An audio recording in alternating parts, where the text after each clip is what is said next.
Telugu Desam party కేంద్ర కార్యాలయంలో రాష్ట్ర విద్య, ఐటీ శాఖల మంత్రి నారా లోకేష్ 72వ రోజు ప్రజాదర్బార్ నిర్వహించారు.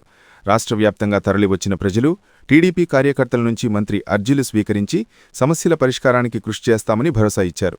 సత్యసాయి జిల్లాకు చెందిన కె. రవీంద్ర టీడీపీ సానుభూతిపరుడని అనే కక్షతో అప్పటి ధర్మవరం ఎమ్మెల్యే కైతిరెడ్డి వెంకటరామరెడ్డి తనపై అక్రమంగా హత్య కేసు బనాయించి ఇబ్బందులకు గురిచేశారని ఆవేదన వ్యక్తం చేశారు.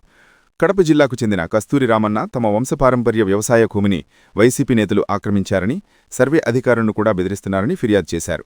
కడపకు చెందిన జై జవాన్ సొసైటీ ప్రతినిధులు 250 మంది మాజీ సైనికుల కుటుంబాలకు ఉచితంగా లేదా నామమాత్రపు ధరతో 10 ఎకరాల స్థలాన్ని కేటాయించాలని విజ్ఞప్తి చేశారు. ఏఎస్ఆర్ జిల్లా దేవీపట్నం గ్రామస్తులు పోలవరం ప్రాజెక్టు ముంపు గ్రామాల నిర్వాసితుల సమస్యలను త్వరగా పరిష్కరించాలని కోరారు. వైసీపీ హయాంలో తొలగించిన దివ్యాంగ పెన్షన్లను పునరుద్ధరించాలని, అలాగే రోడ్డు ప్రమాదంలో కాలు కోల్పోయిన దివ్యాంగ పెన్షన్ అందడం లేదని గుంటూరుకు చెందిన యు భాస్కర్ ఆవేదన వ్యక్తం చేశారు. భవన నిర్మాణ కార్మికురాలిగా పనిచేస్తూ మరణించిన తల్లి కుటుంబానికి ఆర్థిక సాయం, చికిత్స కోసం ముఖ్యమంత్రి సహాయనిధి నుంచి సాయం చేయాలని పలువురు విజ్ఞప్తి చేశారు.